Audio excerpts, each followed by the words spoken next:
Welcome to All Saints Catholic School, e-learning. Working it out. Politics. We'll be looking at direct and representative democracy, compared. By the end of this video, you will have done the following. Recalled what representative democracy means, considered its strengths, and analysed how it compares to direct democracy. Okay, so now looking back, what is representative democracy? What can you remember and recall from the previous video? I'll give you a few minutes to go over what you've learned and look at your notes, and then we'll check back in.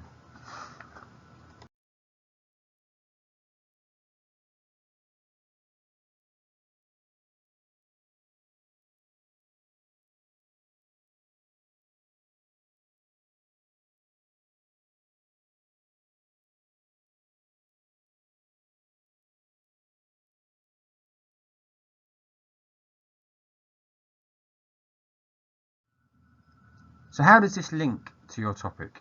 Well, there are two main types of democracy. We call them representative and direct. Direct democracy is the purest form of democracy as it's done by the citizens themselves. Think back to ancient Greece. Now, direct democracy is no longer done so directly all the time in our modern democracies. We exercise or do it when we vote in referendums within representative democracies.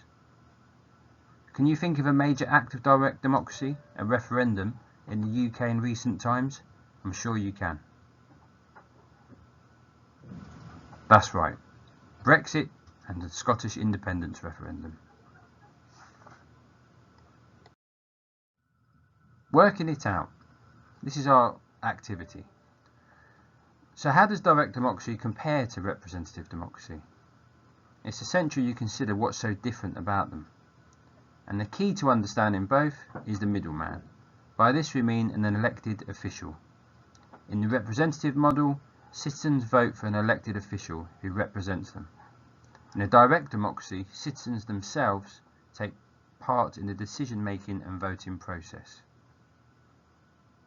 What we need to do is explore what the advantages of each system are.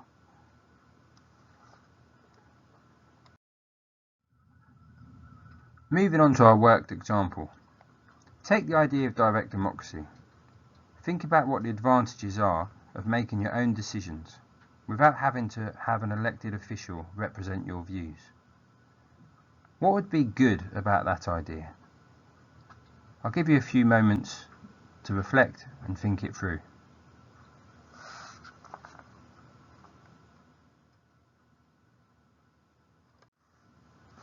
So we might say, if lots of people took the decisions themselves, then the outcome and final decision taken would have complete, full legitimacy, as there would be no one else to blame if things went wrong, or to applaud if things went well.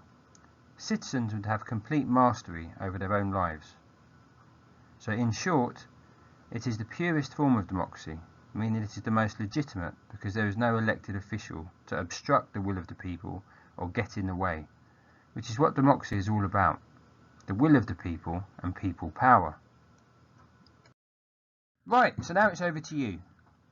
I'll give you up to 10 minutes to think about the advantages of direct democracy, we already have one done, and the advantages of representative democracy. So what would be good about having direct democracy, and what would be good about having representative democracy?